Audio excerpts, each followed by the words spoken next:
So more than life, he wanted to make sure that he was healthy to take care of Luann. Secondly, the thought of his mother burying him was horrific. He couldn't stand the thought of his mother grieving over his death.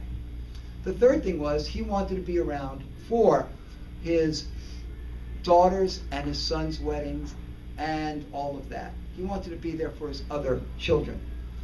So what I did was I spoke with him and asked him to frame the issue before him every time he thought of taking a drink. And that is, do I want to take this drink, risk getting esophageal cancer that my brother died of, that my father died of, or am I going to forego this drink and be there for Luann, which I want more than life, because nobody's going to take care of her, not cause my mother this incredible pain, and be there for my other kids.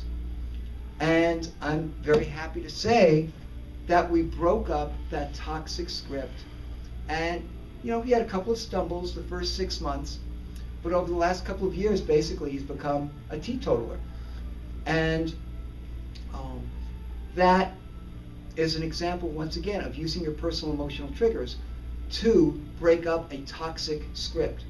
And again, it's the things you hate, thinking that you won't be there for Luann, or the things you fear.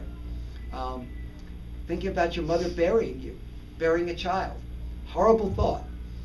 Okay, so the 7 steps of emotion mastery are as follows. The first 4 steps are what I call the prevent offense. And what I mean by prevent offense is it's designed to prevent you from getting caught in an emotional hijacking and then making an emotionally based toxic decision. So the first step is to be anticipatory. Anticipate that you have first of all, you can anticipate that there will be future life choices that you're going to make in a particular area. But also, honestly and objectively identify the fact that you have made poor choices in this area before. So it's really important to be objective, because if you're not honest, if you're in denial, you're never going to be able to change things. So if you let somebody push your buttons and you've reacted negatively to your mother or to a coworker or to a boss in the past, you don't want to do that anymore. You want to make a change. You're emotionally ready to make a change. So, 1, you're anticipating that you're going to have an opportunity to make a change next time you have that life choice in front of you. The second thing is to make, and by the way, Steve did that. He said, next time I drink, or next time I feel like I need to take a drink, I'm not going to do it. So he anticipated that there will be a time when he'll be in an emotional funk, but he's not going to take that drink. He's going to break that toxic script. The second step is to identify the relevant pets. And those pets are, for Steve, 1, I want to be there for Luann. 2, I don't want my mom to bury me. 3, I want to be there for my other kids. The third part of this is to bundle those energy charges, or so that you get all the strongest energy charges you can, and I'll explain why in a second. And the other part of it is, and this is another new concept that I haven't talked about, you want to dissipate the toxic energy charges. So for example, one of the reasons why Steve drank so much is because he hated his father because of the abuse he took. And there were certain things that would trigger that abuse, that bad feeling within him. What I've learned is that if you can put love in your heart, gratitude, appreciation, or if nothing else, understand where your dad came from. The fact is, his dad was abused. And understand he couldn't help it. And what I've done with people is, if you can understand where people are coming from, you may not learn to love them, but you may learn to understand it and forgive. And if you can forgive people, it's like rock salt melting ice. Love, gratitude, understanding, compassion, empathy will also melt a hardened heart and will dissipate the strong toxic energy charges, which oftentimes will motivate you to do something sabotaging. So, as Jackie D. Shannon sang many years ago, if you can put a little love in your heart, that will diffuse a lot of things. Also, if you can think about your blessings when you're amped up with anger, that can diffuse it a little bit as well. So, the fourth step is to visual, which is a term that I've copyrighted, and it's a combination of framing the issue before you in such a compelling way that you cannot but make a positive life choice. You've got to make a positive life choice. So in Steve's case, he said, am I going to have this drink and absolutely sabotage my life, possibly die from drinking, or am I going to be around for Luann? Am I going to be there for my mom? Am I going to be there for my kids?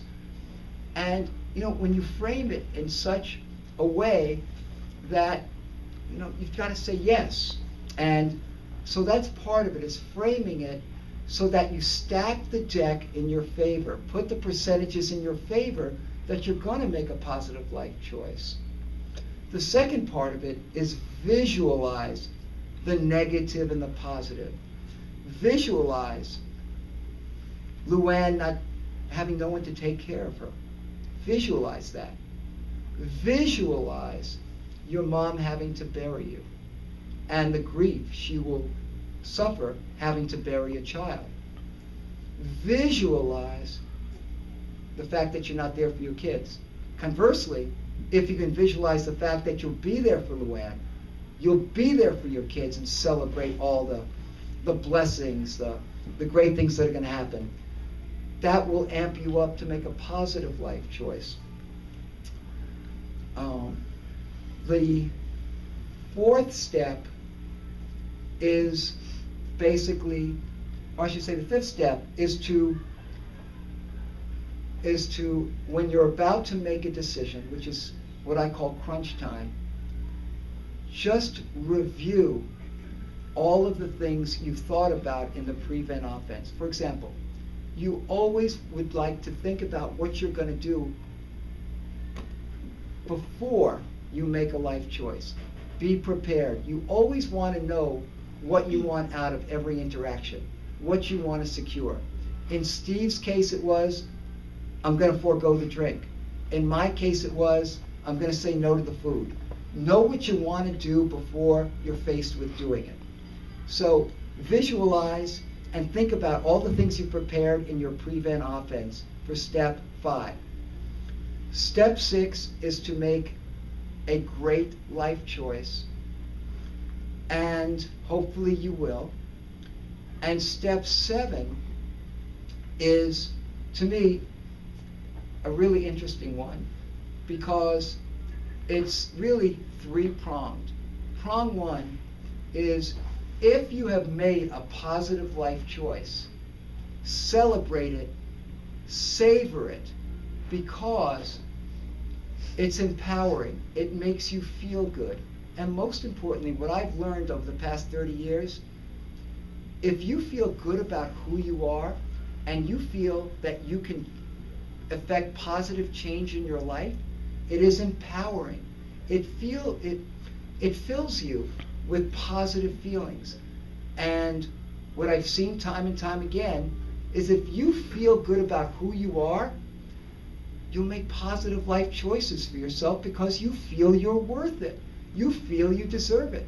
Conversely, if you feel like you're not worth it, you're going to make bad life choices because you don't have the discipline. And in our quick fix society, immediate gratification society, we don't learn how to practice the art of delayed gratification very often. So if you don't feel like you're worth much, you're not going to delay gratification when it's relevant.